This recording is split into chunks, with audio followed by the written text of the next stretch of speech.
Hi, this is Rajesh Sharma. Hyderabad metro రైలుకు సంబంధించి update రాక చాలా రోజులైంది.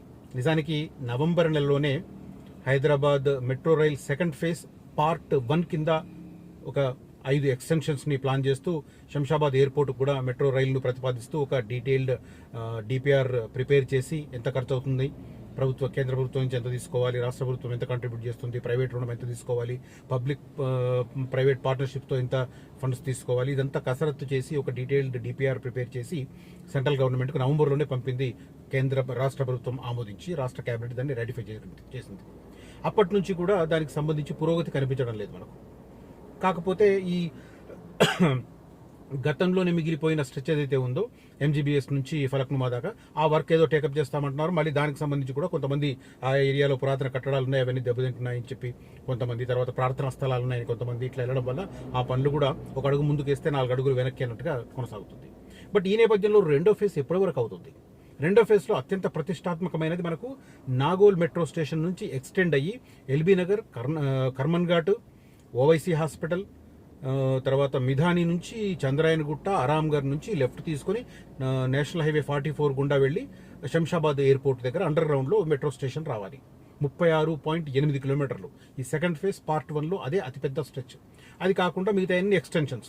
ఏమేమి ఎక్స్టెన్షన్స్? ఒకటి ఎల్బీ నగర్ నుంచి హయత్ నగర్ ఎక్స్టెన్షను, రెండవది ఎంజీబీఎస్ నుంచి చాంద్రాయనగుట్ట వరకు ఎక్స్టెన్షను, మూడోది రాయదుర్గం నుంచి ఫైనాన్షియల్ డిస్ట్రిక్ట్ వరకు ఎక్స్టెన్షను, నాలుగోది మియాపూర్ నుంచి పటాన్ చెరువు వరకు ఎక్స్టెన్షన్. ఈ ఎక్స్టెన్షన్స్తో పాటు 5 ఎక్స్టెన్షన్ ఇది. ఈలోగా ఉత్తర హైదరాబాద్కు సంబంధించి ఒక నిరసనలు అవి వ్యక్తం కావడంతో సెకండ్ ఫేజ్ పార్ట్ బి కింద కొన్ని తయారు చేసి దాంట్లో ఇవి యాడ్ చేశారు. ఏది మనకు ప్యారడైజ్ నుంచి బోయిన్పల్లి మీదుగా, కొంపల్లి మీదుగా మేడ్చల్ వరకు, అదే రకంగా ఇక్కడ నుంచి ఏది జూబ్లీ బస్ స్టాండ్ దగ్గర నుంచి మన లోతుకుంట, అల్వాలు, ఇటు నుంచి వెళ్ళి షామీర్పేట దాకా ఇవి 2 చేస్తూ ఫ్యూచర్ సిటీ మీద ప్రభుత్వం ఫోకస్ చేసింది కాబట్టి శంషాబాద్ ఎయిర్పోర్ట్ నుంచి ఫ్యూచర్ సిటీకి 40 కిలోమీటర్లు ఇంకొక మెట్రో ప్రతిపాదించారు. ఇది పార్ట్ బి కింద పెట్టారు. అంటే సెకండ్ ఫేజ్ పార్ట్ బి కింద ఇది. దీంట్లో Medchal route, Shamirpet route okay, ఎందుకంటే మొబిలిటీ బాగుంటుంది, వెహికల్స్ బీభత్సంగా ఉంటాయి, కేంద్ర ప్రభుత్వం ఆమోదించడానికి కూడా అవకాశం ఉంది. అదే రకంగా ఫైనాన్షియల్ సంస్థలు కూడా ఫైనాన్షియల్ ఫీజిబిలిటీ ఉంది కాబట్టి ఫండింగ్ కూడా రెడీ కావచ్చు. కానీ ఫ్యూచర్ సిటీకి సంబంధించి ప్రస్తుతం ఎగ్జిస్టింగ్ రోడ్డే లేదు. ఆ రోడ్డు వేయాలి, ఆ రోడ్డు మీద ఎన్ని వెహికల్స్ తిరుగుతాయని చూడాలి, దానికి సంబంధించిన ఒక కాంప్రహెన్సివ్ మొబిలిటీ ప్రొజెక్షన్ రెడీ అవ్వాలి, దాన్ని చూపి తెచ్చుకోవాలి. సో ఓవరాల్గా సెకండ్ ఫేజ్ పార్ట్ 1 కానీ పార్ట్ 2 కానీ ఒక్క ఫ్యూచర్ సిటీది ఇప్పుడు తప్ప మిగతావన్నీ ఫైనాన్షియల్గా ఫీజిబులే. ఎందుకంటే హైదరాబాద్ గత 15 సంవత్సరాల్లో ఎంత శరవేగంగా విస్తరించింది, ఎన్ని లక్షల వెహికల్స్ రోజు ప్రయాణం చేస్తున్నాయి, కొన్ని కోట్లాది మంది పెరుగుతున్నారు జనాలు. హైదరాబాద్కు సంబంధించిన జనాభా 2.5 crores చేరబోతుంది వచ్చే 15 సంవత్సరాలలో. ఈ అవసరాలకు అనుగుణంగా మనకు ప్రజా రవాణా వ్యవస్థ కూడా ఉండాలి కాబట్టి, పబ్లిక్ ట్రాన్స్పోర్ట్ సిస్టమ్ కూడా ఉండాలి కాబట్టి అవన్నీ ఫీజిబుల్ అవుతాయి. అయితే తాజాగా వచ్చిన డెవలప్మెంట్ ఏంటి అది నేను ఎక్స్ప్లెయిన్ చేస్తున్నాను. నవంబర్ నెలలో ఈ ప్రాజెక్ట్ రిపోర్ట్లు part 1, part 2 second phase central government పంపించారు. సెంట్రల్ గవర్నమెంట్ దాని మీద నిర్ణయం తీసుకోవట్లేదని కొంత కాంగ్రెస్ వర్సెస్ బీజేపీ కొంత మాటల యుద్ధం కూడా సాగింది. ఇప్పుడు ఏమైంది? సెంట్రల్ గవర్నమెంట్ దానికి సంబంధించిన అధ్యయనం పూర్తి చేసింది. ఇది లేటెస్ట్ ఇన్ఫర్మేషన్. పూర్తి చేసి వాళ్ళకు కొన్ని డౌట్స్ వచ్చాయి. ఇప్పుడు మీరు ప్రతిపాదించిన ఈ రూట్లలో ఫైనాన్షియల్ ఫీజిబిలిటీ ఏ మేరకు ఉంది, దాన్ని వివరణ ఇవ్వడానికి రాష్ట్ర ప్రభుత్వం నుంచి ఒక అధికార బృందం రావాలి అనేసరికి రాష్ట్ర ప్రభుత్వం నుంచి ఒక అధికార బృందం, ఆ తర్వాత మెట్రో రైలు నుంచి ఒక అధికార బృందం కలిసి న్యూఢిల్లీ వెళ్ళారు. న్యూఢిల్లీలో ఎవరైతే ఇది అధ్యయనం చేస్తున్నారో, మెట్రో రైల్ సెకండ్ ఫేజ్కి సంబంధించిన ప్రతిపాదనలు, డీటెయిల్డ్ ప్రాజెక్ట్ రిపోర్ట్ని, సమగ్ర నివేదికను స్టడీ చేస్తున్నారో వాళ్ళు అడిగిన ప్రతి డౌట్ని క్లారిఫై చేసే పని ఇప్పుడు కొనసాగుతుంది. ప్రధానంగా ఏం చూస్తారు? ఇప్పుడు దీని నిర్మాణం 1000 కోట్లతో ముడిపడి ఉంది. రాష్ట్ర ప్రభుత్వం ఎంత పెట్టగలదు? రాష్ట్ర ప్రభుత్వం కాంట్రిబ్యూషన్ 30% మాత్రమే. అంటే ఉదాహరణకు చెప్తున్నాను, ఒక 1000 కోట్లు ఖర్చు అవుతుంది అనుకుంటే 300 కోట్లు రాష్ట్ర ప్రభుత్వానికి. మరి మిగతా 70% ఎక్కడి నుంచి వస్తాయి? 700 కోట్లు ఎక్కడి నుంచి వస్తాయి? ఇది నేను ఉదాహరణ చెప్తున్నాను. మొత్తం కలిపి 2 ఫేజ్లు కలిపి దాదాపు 15,000 కోట్ల దాకా అవుతుంది. దానికి రాష్ట్ర ప్రభుత్వం ప్రతిపాదన ఏంటంటే 30% మేము భరిస్తాం, 18% సెంట్రల్ గవర్నమెంట్ ఫండింగ్ ఇవ్వాలి, సపోర్ట్ చేయాలి. కానీ క్రెడిట్ మళ్ళీ రాష్ట్ర ప్రభుత్వం తీసుకుంటుంది అనుకో. ఎప్పుడు రాష్ట్ర ప్రభుత్వాలు సెంట్రల్ గవర్నమెంట్ హెల్ప్ చేసింది అనదు. ఇప్పుడు హైదరాబాద్ మెట్రో నడుస్తుంది, ఎక్కడైనా సెంట్రల్ గవర్నమెంట్ హెల్ప్ ఉందని చెప్పి రాష్ట్ర ప్రభుత్వం ఒప్పుకుంటుందా? ఇంపాసిబుల్. క్రెడిట్ పొలిటికల్ క్రెడిట్ ఇది.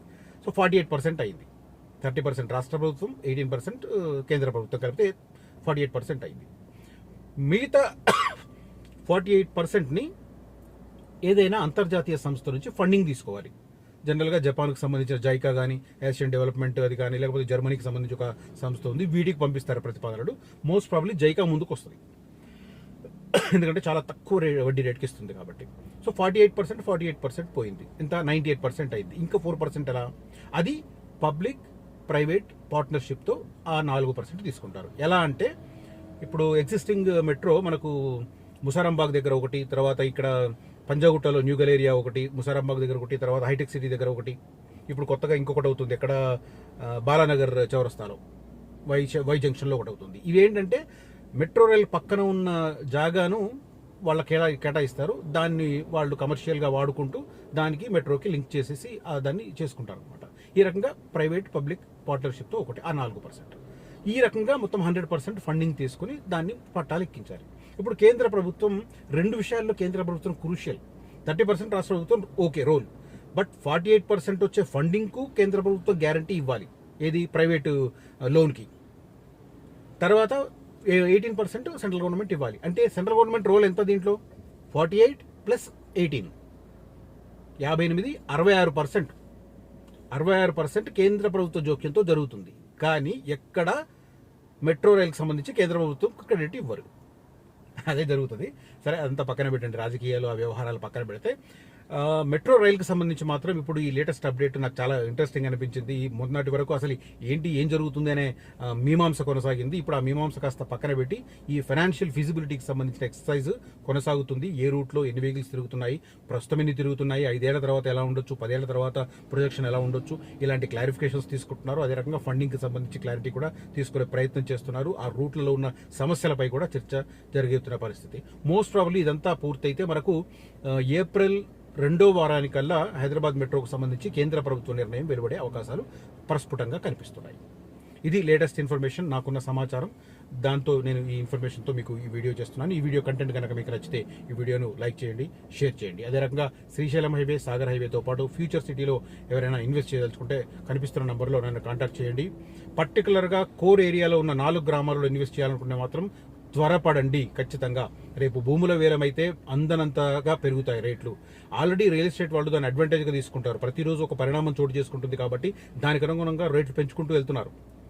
మీర్ ఖాన్పేట దగ్గర మొన్నటి లోక్సభ ఎన్నికలు ఎగ్జాక్ట్లీ 1 year బ్యాక్ ఏప్రిల్లో 80 లక్షలు, ₹1 కోటి కూడా చెప్పిన ఎకరం ఇవాళ 5.5 కోట్లు, 6 కోట్లు చెప్తున్నారు. Just a span of 1 year. నేను మాట్లాడాను లాస్ట్ ఇయర్ ఏప్రిల్లో ఎలక్షన్స్ జరుగుతున్న టైంలో ఒక రైతు తనకున్న 3 ఎకరాలను 2 కోట్లు ఇస్తే చాలా అమ్మేస్తా అన్నాడు.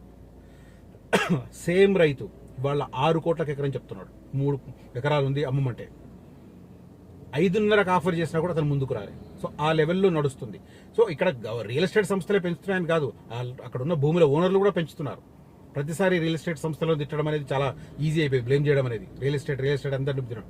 బట్ కామన్ పీపుల్ కూడా ఆ పెరుగుతున్న భూమిని క్యాష్ చేసుకునే ప్రయత్నం చేస్తున్నారు. మంచిదే, ఇదో రకంగా సంపద సృష్టి. భూములు ఉన్న వాళ్ళు లబ్ధి పొందుతారు. తెలంగాణ వ్యాప్తంగా జరిగింది అది. 2016 కంటే ముందు భూముల రేట్లు వేరు, 2016 తర్వాత భూముల రేట్లు వేరు. ఒకసారి అధ్యయనం చేస్తే ఆ లోతుపాతులు తెలుస్తాయి. So that is what I want to tell you in this video. నా కంటెంట్ నచ్చితే ఈ వీడియోను లైక్ చేయండి, నలుగురితో షేర్ చేయండి. Thank you for watching this video. Signing off Rajesh Sharma.